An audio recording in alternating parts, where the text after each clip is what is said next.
So I'm going to start. I'm going to say 15% of the world's population lives with some form of disability, according to the World Health Organization. And if you think about it, that's a significant segment of potential website users. Now, from a YouGov survey, we've learned that 71% of customers with disabilities with access needs will click away from a website that they find difficult to use. That's a big proportion of potential users to your website. So website accessibility is something that's really important. It has been important. I've been involved in websites for over 25 years, and it's always been something that we've been thinking about. And here at HDK, we've got clients and customers who are also have helped us on that journey to always constantly improve our approach to website accessibility as well. And we're going to share some of those tips and those experience with you in today's webinar. So I'm Hans. My name is Hans Sekretzer. I'm director at HDK. I am a middle-aged man, bald head, brown beard and moustache, brown eyes, and today I'm wearing a dark brown checked shirt. And I'm joined by two of my colleagues, Antonia and Victoria. Hello, I'm Antonia. I'm project manager at HDK.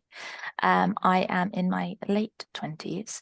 I have short brown hair and blue eyes, and I'm wearing glasses. And today I'm wearing a pink fluffy cardigan and a black dress. Hi, I'm Victoria. I am HDK's web support coordinator. I'm in my mid-20s, precisely. And today I'm wearing a black hoodie with a shark bridge. And I believe we've also got captions switched on today as well, as we do in our webinars. I should also mention Antonia is project manager on a project that we're working on with the Arts Council called All In. We'll be talking more about that later. And also Victoria has talked at a number of our other webinars on the topic of accessibility. So we're bringing a lot of experience into today's webinar for you as well. And I think the things we are going to, so first of all, HDK, yeah, we are a marketing agency. If this is the first webinar that you've been to that we do them every month on a variety of topics aimed at people in the arts market, in the arts, culture and heritage sector, on a variety of topics, digital, usually website topics, digital marketing topics. And that's because that's the kind of work that we do for our clients. So we're sharing that knowledge with you as well. And we've been doing this now for, I think, about 3 years. And we're about to announce the webinars for the coming year as well. So we've got all of those going to be up on the website soon. We are going to cover today why web accessibility is a continual process. It's not just a thing you do at the beginning when you launch your website, but it's something that you have to continually work on. So then, with that in mind, we're going to look at how you can review your own website's accessibility. And we're going to think about some key principles to maintaining an accessible website. Then we're going to leave some time for discussion. So if you've got questions that you want to ask, you can either save them for the end, or as they come to you, use the chat box, put them in there, and we'll try and find an appropriate moment to bring that question up while we're delivering our prepared content for today. And just to get us going, we're going to ask you 2 questions. We've got 2 questions coming up in just a moment. And the first question is going to come up in the screen. So find your mouse. And the question is, what do you think is the biggest challenge in implementing accessibility on a website? We've suggested a number of possible answers for you there, and I want you to pick out the one that you think is most significant. So what do you think is the biggest challenge in implementing accessibility on the website? If you can read them quicker than I can answer them, put in your answer now. But we've got understanding accessibility standards, and we're going to be talking about the WCAG WCAG standards as part of this session. But understanding them is potentially something that we've all got to get our heads around. The next one is technical implementation challenges. So it's all very well knowing what the standards are, but how do you implement them on a website? Perhaps it's related to cost and resources. Or maybe it's simply lack of awareness or training. And I've noticed that some people mention that in their introductions as well. Or maybe it's something completely different that we haven't thought about. So I'm going to give you a few seconds. Hopefully you've gone through those and some of you already answered that question already. So give you a few seconds. And then Victoria, if you want to bring up the answer. So for most of you, the answer is a lack of awareness or training. So hopefully today that's something we can address. But equally high on the answers is understanding accessibility standards. And of course, the two are quite related, I'd say as well. So I'd be interested to know what the something else was. So if you are bold enough to put that in the chat, we'd love to hear what your something else was as well. So in your own time, if you can answer that question, while we go on to the next question. So Victoria, do you want to bring up the next question? So the next question is going to be about frequency. How often, and again, it's related to maintaining accessibility on your website. I'm going to ask a question about frequency. Victoria, are you able to get that survey up? That one doesn't seem to be coming up. Okay. But let me have a look. Oh, we can do it in the chat room. So find the chat room. This one is about how frequently, if I remember rightly, how frequently do you think about website accessibility, or how much do you sort of actually action something around your website accessibility, do an audit, plan some improvement work? So is it something that you do maybe on a regular basis? So it could be, for example, once or twice a year. Is it something you do less frequently, so maybe about once a year? Or is it something you only do when there's a big occasion, such as the launch of a new website? So I think that, or is it something you never do? So 4 answers. So is it pretty regularly? You do it on a routine basis, quarterly, twice a year? Is it something you do maybe about once a year? Is it something you only do on special occasions, launch of a new website? Or is it something you've never done before? So yeah, if you want to put your answers in the chat box, yeah, thank you. Thank you, Natalie.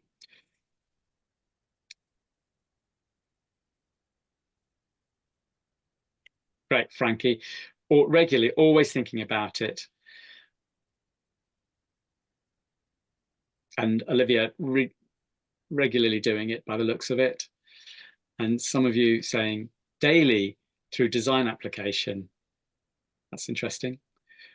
We always consider accessibility and take it into consideration when creating new posts. So that sounds like something regularly you're doing. We review it, so it's jumping away. We review it annually, but we'd like to do this more regularly. So I think we've got a mixture of people here. Some people doing it regularly, so interesting to know the level of experience that you've got and what we can share with you today. And some people there not doing it very often, but clearly wanting to do it and take it more seriously and understand why we're going to do that. So yeah, thank you for your answers. Antonia. Thanks, Hans. So we're going to start at the very, very beginning and thinking about what is website accessibility. It's about creating digital spaces that everyone can access and engage with your information, regardless of their abilities or the technology that they need to use. We all play a really key role in maintaining that. So if you are a designer, a developer, or a content creator, we've all got responsibilities in that. So for example, designers will be thinking about the visual elements of the website and taking into consideration the color contrast, making sure it's high enough so that elements are all clearly visible, accessible fonts that are easily readable, and also the information architecture. So that's thinking about the order of information on your website, making sure that it is intuitive and logical. Your developers will then take those designs and make it into a functional website. And while they're doing that, they'll use their own coding to accommodate accessibility tools. So they'll make sure that the website could be read by a screen reader, and also to be able to be navigated by a keyboard, which we do go into a bit more information on later as well. Then finally, once you have a completely functioning website, you have your content creators, which probably a lot of you are here. So you're constantly thinking about text, images, video content. So it's important to think about how to make that information accessible, and that would be by considering descriptive alt text for images, audio described content, transcribed videos wherever possible, and again, the structure of the content. So similar to the designers, thinking about how that information is displayed, the order of it, to make sure that it is logical. So thinking about the fact that it is a continual process, it's not kind of a one-time fix that you do right at the start. There's a few factors that mean you have to consider it as an ongoing process. So starting with evolving technology, as technology continues to progress, the possibilities of your website are going to grow, the goalposts are going to continue to shift, and that means that accessibility needs to continually be one of your priorities so that it can keep up with the changes that you're making and improving. Your users are going to change themselves, and also their expectations are going to evolve. Every user has diverse abilities, preferences, and also different technologies that they're going to be using on your website. So your website needs to be able to accommodate all of these possible variations, which seems like an almost impossible goal to achieve, which is why it's an ongoing thing. And it's also important to remember that people don't just access your website on a computer. They might be looking at it on a mobile, an iPad, and alongside that, different browsers, so Safari, Firefox, Chrome. So there's lots of different moving elements. So your website needs to be robust enough to accommodate them all. Then there is the accessibility standards, which if you are familiar with the WCAG guidelines and you've been on the website and you've had a look at them, we know that they can be a little bit overwhelming. There's a lot of information there. So Victoria is going to go through a few of the guidelines in a bit more details and give you some more information and tips on them. But alongside that, they are continuously reviewed and updated. So that means that we, as website providers, need to constantly keep up to date with them as well to make sure that our websites are compliant. And then finally, your content is continuously being updated. So whether you're uploading a new season of events or a new blog post, it's important to remember that every time something new is added to your website, it's possible to add a barrier. And so embedding it as part of your process to review accessibility and to create accessible content will just help maintain your web accessibility across the board. And we've got a few tips on how to do that. Perfect, thank you. So for my section, I'm basically going to be talking you through kind of how you can review your website's accessibility. So we're going to look at the what and how. So what to think about, how to structure a review, which I know many of you have already done already and are doing regularly. So it'd be really interesting to hear your thoughts at the end as well. And then we're going to kind of look at the 3.0 WCAG draft, which is in development at the moment. So there's quite a lot to cover in 10 minutes. So I've cherry-picked a few of the web content accessibility guidelines to talk through briefly. And for anyone that doesn't know about them, they're a set of international standards designed to make content accessible for those with access needs. So there are 4 pillars of accessibility called PAW, which stand for perceivable, operable, understandable, and robust. And I'll talk through some of them shortly with the structure of kind of how to review your website's accessibility. We'll also give you some links to the WCAG guidelines as well, so you can go and have a look at their website as well. So as Antonia's mentioned, reviewing your website's accessibility can seem quite overwhelming purely because of the sheer amount of guidelines and iterations of the guidelines. But it's really essential for all users that we find ways of doing regular accessibility reviews. It's also important for widening your audience reach and in some cases funding as well. We mentioned in an earlier webinar on accessibility that it's essential for some but useful for all. And in the same way that websites need regular maintenance to keep plugins and content blocks up to date with technology changes, accessibility also needs to be monitored. In my role on support, we're kind of regularly seeing content changes, software updates, design development tweaks. And so if you have the resources, it would be really beneficial to try and focus on reviewing your accessibility at the same time as making these changes. And then you can be confident that you're maintaining AA standards or AAA standards. So as well as kind of, looking at the site as one, it's definitely best to try and look at all your content iteratively. I feel like sometimes there's this feeling that we have to do a review all at once. You don't have to do that, and it will definitely make the process a lot easier. And I think that the importance is to create flexibility for your users so that you're not inhibiting their ability to find the information that they need and want at the time that they need it. So we put together a 3-part structure that might be useful to remember when doing a review. The first one being when you're creating content. So we're thinking about when you're initially writing and brainstorming content ideas before physically putting them onto the website. So you want to think perceivable, adaptable, distinguishable. How flexible is your content for your user to be able to take the information and put it into formats that they can use?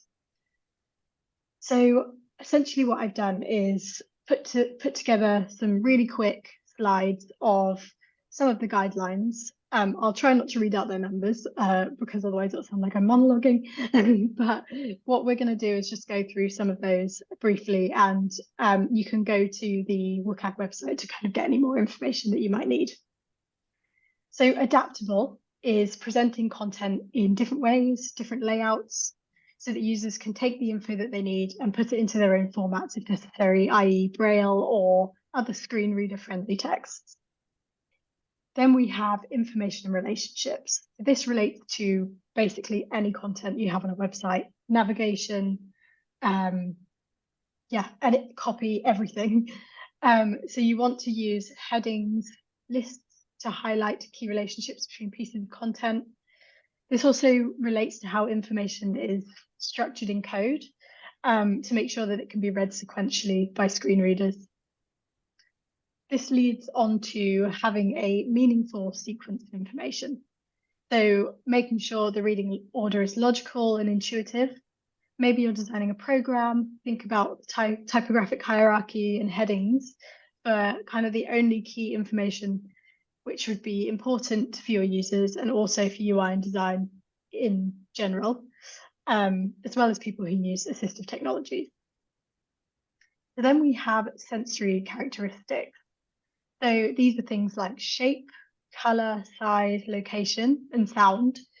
And you want to try not to rely solely on those. You want to try and use a range of them for a range of different people and a range of different needs. So then on to the kind of middle part, we have distinguishable. You want to make it easier for users to see and hear content and make it flexible for them. We have contrast ratio, sorry, where you want to make sure the minimum contrast ratio between text and background is 4 to 5 to 1 for normal text and 3 to 1 for large text. There's a website called WebAIM where you can essentially test the foreground and background color with your hex values, and it'll tell you if your color scheme is compliant for AA and AAA standards and for the different sizes and font families. Then we have audio control. So for any audio that's on your website, if it plays for more than 3 seconds, the user must be able to have control over being able to pause it, play it, adjust the volume. And this just means that they can manage unexpected audio, which can sometimes be distracting. And in the case of people who use screen readers, it can actually inhibit their ability to find the information that they need because everything will be overlapping, you can't hear. So I think it's it's really important. So then we're on to the second part of the structure, which is adding content to your website. So you've created the content, and now you're physically adding it. You need to think about text alternatives. So I'm sure many of you have heard of alt text and use alt text regularly. So it's essentially just providing descriptions of the content on your website so that people know what's happening. If your website is built on WordPress, you can do that in the media library when you upload an image, but I know that most CMSs have a block to add alt text natively. And if your site is more of a touring site or a microsite that's been hard-coded, the alt text can be added by a developer or whoever's building that website when it's built. And then I guess in terms of actually writing the alt text, there are some AI tools that you can use to help, but it's probably much better for you to write it so that you can have an oversight of the details, make sure that everything is correct. So I have an image here from one of our clients, Stopgap Dance Company, who I'm sure many of you have heard of. Actually includes one of our wonderful web support developers, Yannick, as well.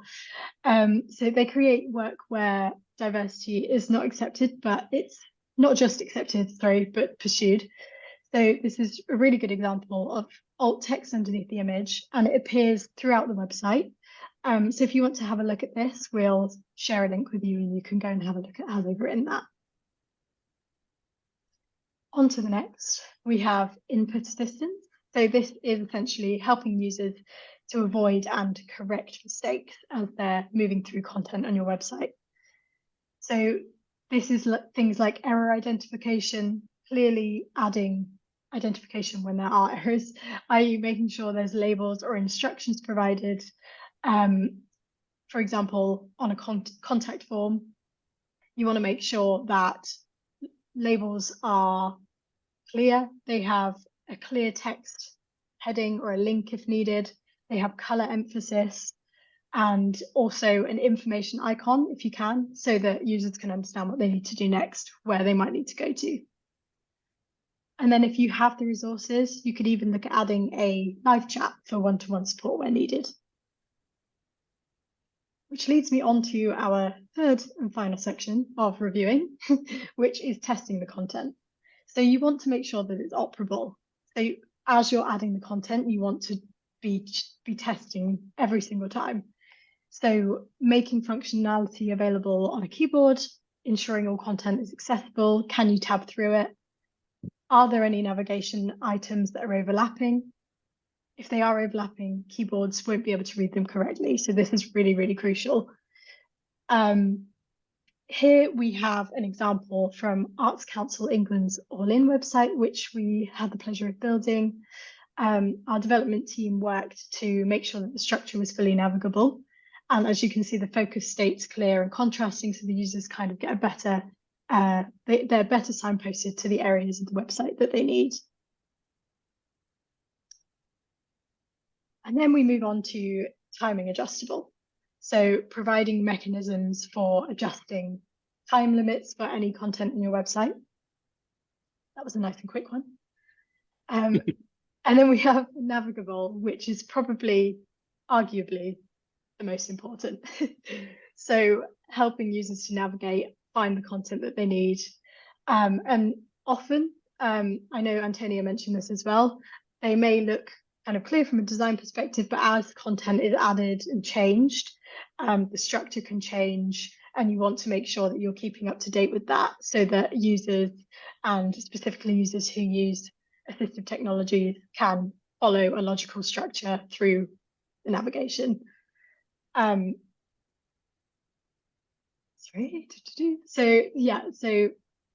you want to make sure that it's logical. You want to ensure that all context can be given from link text alone. So make sure the link text doesn't just say click here, but has some context as to where the user is going, i.e. providing information about their location status.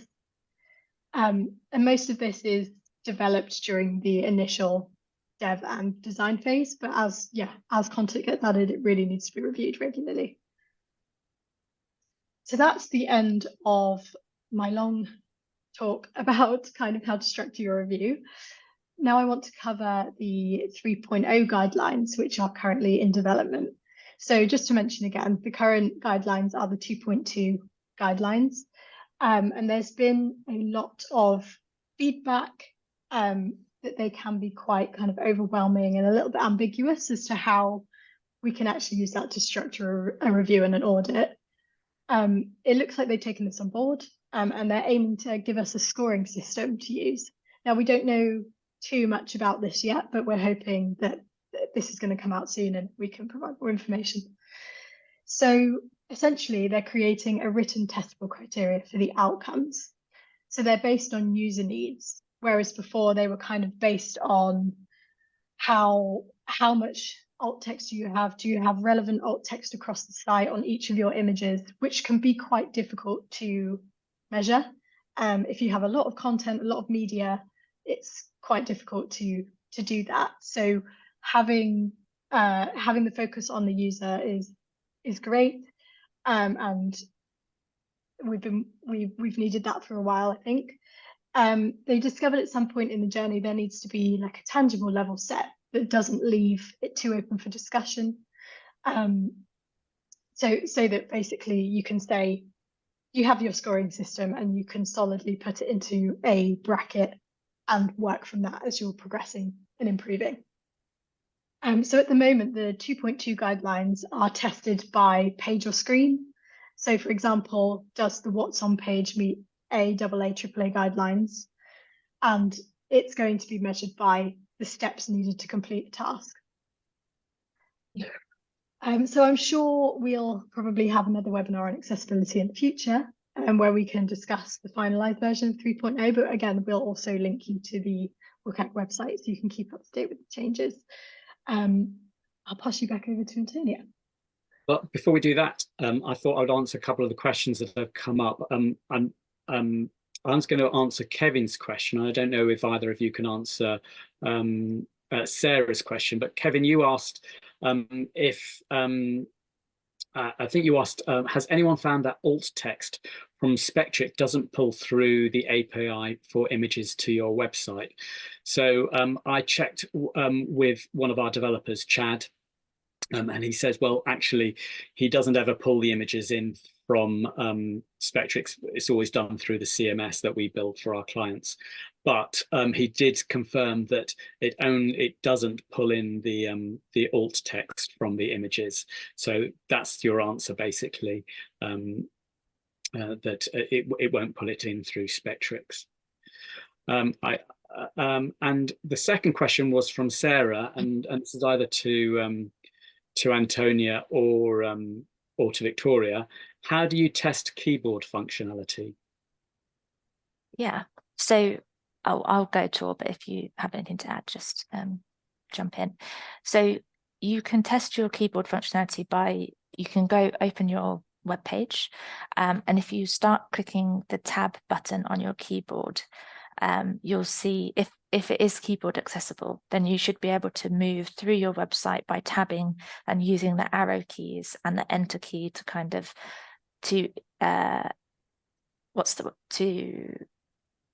engage with buttons, the menu, the navigation, and start clicking through the website that way. And ideally, like in the example that we had on the PowerPoint just now, it would have a focus state around it. And what we mean by that is that little white box that showed where the user was on the navigation. So as you're tabbing through, it might highlight around what's on, it might highlight around menu, and then when you click it, it will kind of thicken that box to let you know that you're on that button. So it's something that you can test yourself as well, just by using your keyboard. Does that help, or do you need any more information? Sarah says thank you. Yeah, great. Yeah. Great. Okay. Cool. I will. I'll carry on, but let me know if there's any other questions, and I'll pause. So we've explained why it's important that it's an ongoing process, and Tor's given some more details on practical tips on actioning some of the guidelines, but we wanted to give you a few more practical steps in maintaining it long term. So starting with a regular accessibility audit, which you could do yourself by having a look through the guidelines, but you could also kind of reinforce this by using some free online tools. So a couple of examples are Wave.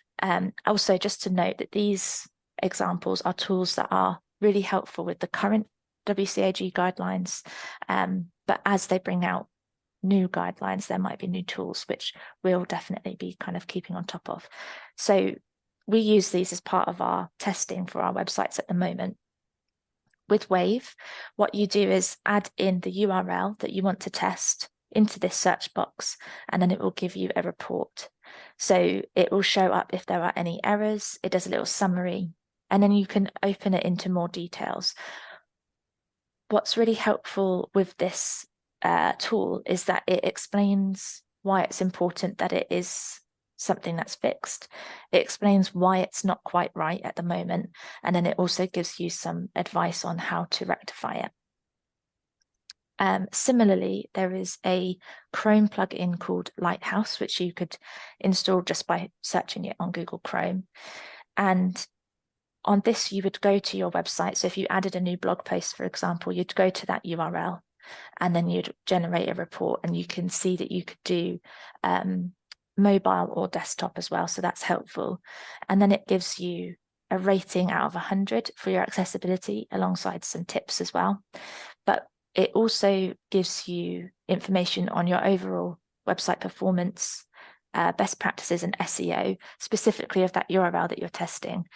So it is quite a helpful tool to have across the board as well.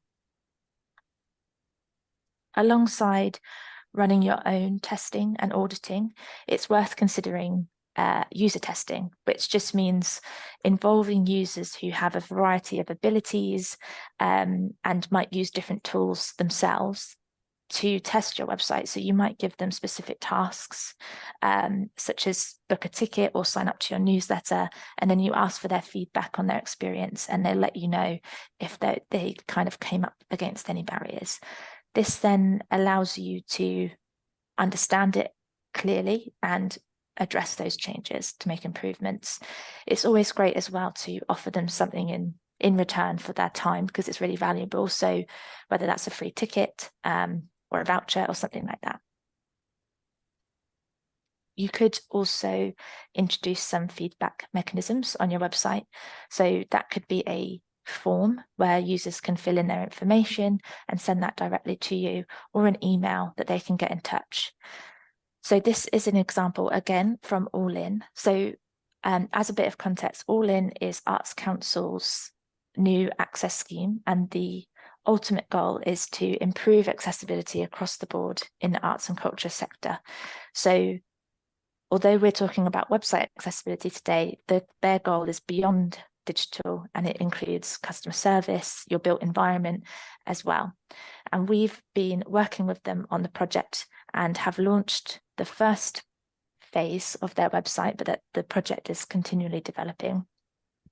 And because they're so aware that accessibility is an ongoing goal, there's a form on the website where users can fill their information in and send feedback directly to the Arts Council team to let them know what their experience was and give them any tips and advice on what would be helpful as additional support on the website.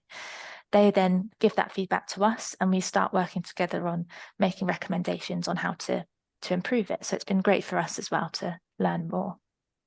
Antonia, have we actually had any live feedback on that, and what kind of feedback have we had? Yeah, so we have had feedback.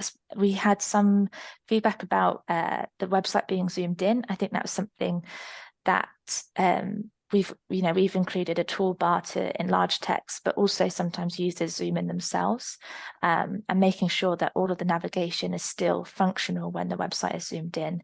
But there's also been, which we've addressed, I should say, but there's also been advice on things like what would be helpful to include in filtering systems.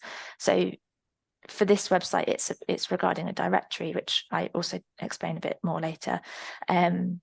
for support organizations, which just kind of the advice is what would be helpful to include in that filtering system. So whether it's different disabilities to focus on or different language to use, which is something that's kind of to be taken on board and progressed in the future as well. So it's been quite a helpful tool, I think, for the immediate response and also the future of the project. Interesting. And I think it's probably worth pointing out here that you are going to be sharing a platform with Phil from the Arts Council at the Arts Marketing Association conference in July. I think it's 4th or 5th of July. It's on the 5th, I think. So you'll be talking with Phil about this as a case study. Is that right? Is that what you're covering? Yeah, so Phil is the technical lead at Arts Council for this all-in scheme, and we're going to be talking all about the project itself and kind of the direction that it's going, but then reflecting on everything we learned from this initial phase, both of HTK and the Arts Council coming at it from the point of wanting it to be the most accessible tool possible, and everything that we learned in that process, because it was a real good learning experience for everybody, and kind of drawing on different experts' opinions and advice. Thank you. Sorry. No worries. So prioritizing accessibility. This is kind of, drawing on what Torres mentioned earlier about those 3 steps of really embedding it as part of your process when you're adding new content and developing your website. So integrating it into your process means that if you embed these steps as you go and while you're creating it, as opposed to adding it afterwards, it will save you time, and it will also improve your accessibility, because if you add it as an afterthought, you're having to shift your content around to make it work. Whereas if you're starting the process with accessibility in mind, then it's going to naturally be a lot more compliant with the guidelines.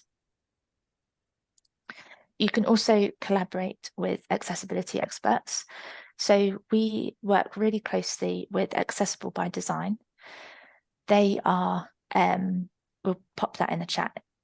They are digital experts specifically within accessibility. So they offer services to audit your website and give you guidance and advice. They help with user testing, and they also are really helpful with user testing. Literally just said that, sorry. With accessibility statements. So accessibility statements are really helpful to have on your website because it shows that you are committed to accessibility. And what they do is explain your policy and outline what you're committed to as an organization, and then also the different features and tools that are available on your website, which can be really helpful for users who might not necessarily consider that they need additional features, and might not have considered adjusting your website to suit them and their preferences. And then finally, it's to stay informed, which clearly you want to do because you are here at a webinar today, which is great. But like we've mentioned, the WCAG guidelines are continually evolving and changing along with technology. So it's important to keep up to date if possible. These are a couple of helpful websites that offer different guides and toolkits. Some of them are downloadable PDFs, or they direct you to other webinars for additional learning. We'll share these when we share the recording of the webinar as well. At the bottom, I've included a link to the All-in website because the website focuses not just on the audiences of the arts and culture sector, but also the organizations that make it up. And there is a sector area where you can have a look through a directory of different support organizations. So you can have a look for additional knowledge bases, if you want to have some consultancy or your website audited, but also some specific information. So it's not just about website accessibility, but if you want to learn more about BSL and including that on your website, and captioning and things like that. So it's a great tool to have kind of just bookmarked to find out more and stay up to date. Jess, if we go back to that question, that last slide for a Yeah. second. So we have had a question from, where is it? Is it Melanie? I hope I've pronounced that correctly. And Melanie asks, what would you recommend to improve accessibility to a UX designer designing on Figma? Any plugins? And of course, proper user research and testing, but would you recommend any other resources? So I don't know if Antonia or Victoria have got any immediate responses to that. I don't know of any kind of additional plugins because design wise isn't my expertise.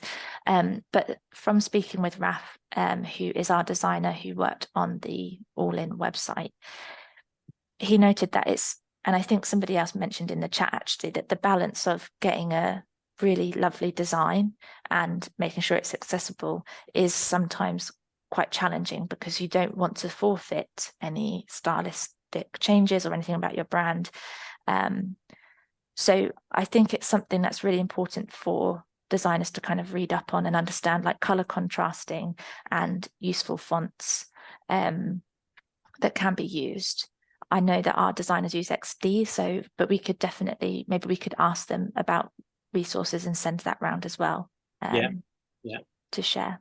I think that's a great idea. I know there are a few plugins for Figma as well. There's Contrast, and that's a plugin that checks the color contrast ratio, for example, and that ensures that the designs meet accessibility standards for text readability.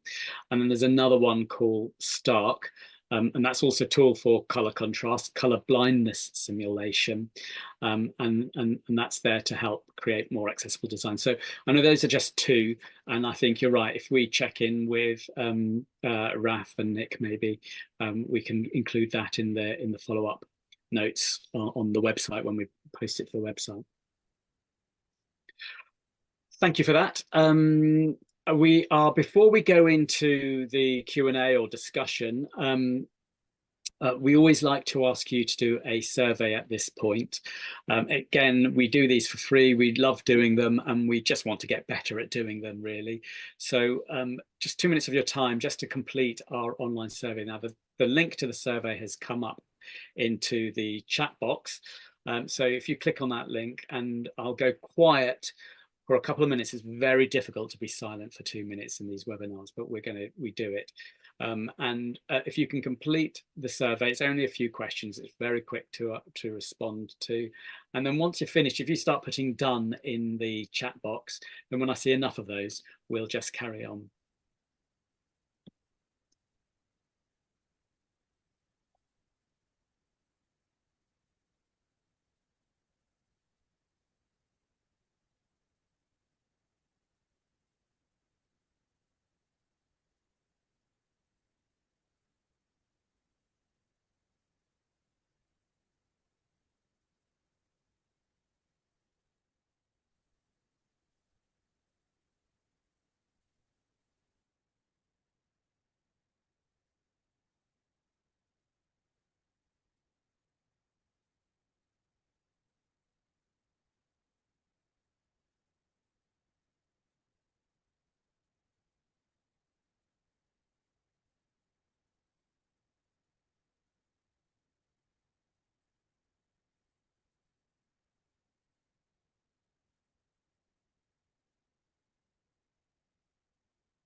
Right. So, great, thank you. So, thank you for completing the survey. Let's start to move on to the discussion. So, if you've got any questions, start to put those in the chat box. We always ask you to, we always give you the opportunity to ask questions in advance. So we did get a question submitted before today, and we'll start off with that question. I've then got a couple of questions. So Kate McCurdy, I don't know if you're here today, but from Central School of Speech and Drama, you asked, what is the best approach for PDFs? So can they be accessible without going through a lengthy process? So I think, Victoria, you were going to answer this one. Yeah. So I think in general, when kind of creating content and brainstorming content, to start with, it will probably be quite a lengthy process. But I think it's useful to think of it as creating a template for future use. So one of our clients, Drake Music, they have PDFs in large print, in easy read. I think they have audio versions of the PDFs as well. And this is for kind of job applications, everything. So there's a range of PDFs to use, which I think is a really great idea, and they do it really well. They use proper structure. So again, making sure you follow some of the WCAG guidelines, so you have a logical reading structure with lists, formatting elements, so you can help people that use screen readers, alt text, as well as what else have we got? Yeah. Reading order is the most important, I think, here. Document properties such as the title, the author, language, also including relevant metadata to help people navigate through the document. I think just making sure you include those things, and once you've kind of got the ball rolling in future, you can then use those templates for everything else. So I don't know if that helps answer your question, but definitely it's lengthy at first, but it will help in the long run. Great, thank you, Victoria. And we've got a good question from Savannah. I think this is a really useful question. Can you test screen readers yourself? So how would you go about accessing that if you don't, if you're not used to using a screen reader normally? So yeah, that's a good question, I think. So we use a free resource called NVDA. I'm just going to put that in the chat, which you download onto your computer, and it's globally used and recognized. So there's a few different screen readers, which is obviously important to recognize and understand. And what's always helpful is to familiarize yourself with that tool so that you understand how to navigate with a screen reader while you're testing your page. But this then is, it then highlights your page and it screen reads through, and you just want to make sure that it's kind of understanding each heading. It navigates to different buttons and it's clearly explaining what to do on that web page so that you can hear exactly what the user might want to do. Just kind of branching off from that, I noticed that Lauren added to the previous question about keyboard navigation, about how to actually confirm that it's compliant. Something that I think you can do, or is helpful to do, is when you're testing a page, is to think about the different actions that the user needs to take, so that you can then test if you can physically do them with the keyboard. So if you needed to sign up to a newsletter, or if it's a blog post that you want to read through and then there's an action at the bottom to take, just checking that you can perform that action with the keyboard. And if not, then it might be worth just reaching out to your website developers to see if they can help make that, bridge that gap in the actions. And Jonah says the best testing would probably be done by people who use these tools every day, and I think that's absolutely the case. Would you not agree, Antonia? Yes, absolutely. And I think that's where user testing is really beneficial, because we can familiarize ourselves with the tools, but we don't have to use them daily. So how you're kind of meant to use the tool might be different to how users who need it to go about day to day will probably use it to their own preferences and slightly different. So you're absolutely right, and user testing is really beneficial for that. Yeah. And Lauren poses an interesting question. I wasn't expecting this one, I guess, about language. We have many resources on our websites written by external contributors, which can cover complex topics. Are we supposed to change language to make it readable for a certain reading age? This feels like an impossible task. I completely understand that, but it's about, I guess my instant response to that would be, you know, one of the things that I've always been aware of, and we always talk about is simplifying the language, always having it as brief as you possibly can. Obviously, you have long form content sometimes, and that's slightly different, but totally. But certainly in terms of websites where you're directing people to be able to access things and understand things and do things, I always think it's good to really simplify the language and have less language. People don't read a lot for a start, so you know, how brief can you make it, how to the point can you make it, but also making sure that everyone can understand it is probably a good principle to have in mind in the first place. I don't know if anyone in the room actually wants to contribute to that, because that's, I think, a really interesting topic. And Lauren, feel free to put your microphone on if you want to add to that as well.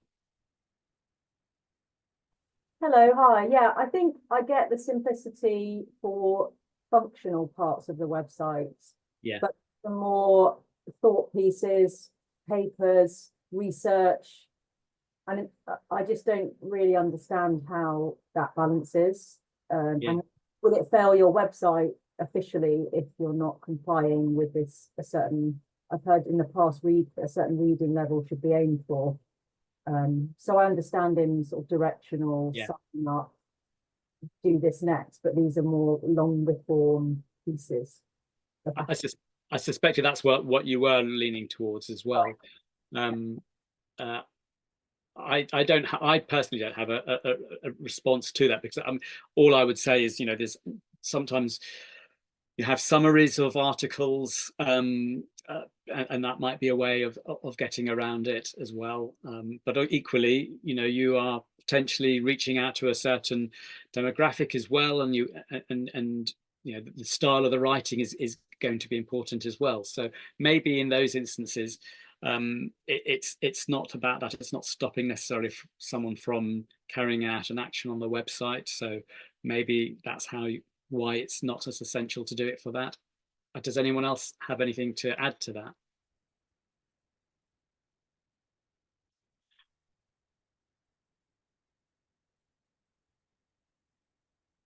Okay. I'm going to see if there's any other questions. I'm starting to lose the thread of here. So what else have we got here? I'm also conscious of the time. So what I'm going to do is I'm going to pause the discussion there for now, but we'll come back to those questions, and we'll put them in the write-up after, when we post the recording of this online. Just gives me a few more minutes just to remind you that we've got some more webinars coming up in the next 3 months. We've got one on carbon footprint and reducing your website's carbon footprint. We've got one on improving the website's copywriting. So maybe we'll pick up that topic again in the July webinar. I think that's really interesting to do. And then we've got one on advanced search, improving users' experience and website engagement as well. So those are the next quarter. I know there's another one on accessibility for short form content. So I guess that's social media as well. So we'll be coming back to that. We've got some new members of the team joining us, particularly on the digital marketing side. So they'll be delivering some of those topics as well.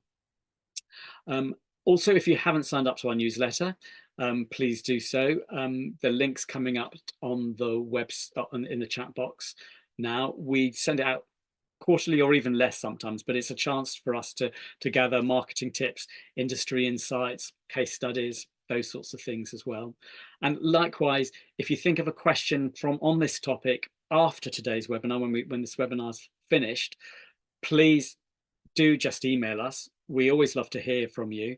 and we will add that in. We'll respond to it and respond to you directly, and we'll add it to the page on the once we put the recording up as well. So we'll make sure that all of those questions are asked as well. So thank you again. My chat boxes and on my laptop today, I'm not quite following the chat where it is at the moment, but I just want to say thank you very much for joining us. We really do enjoy having you come to our webinars, and where we can help with answering your questions going forward, please, we'd love to do so. So hopefully see you at a future webinar. Thank you to Victoria and Antonia for their preparation for today. So, and thank you again. See you all later.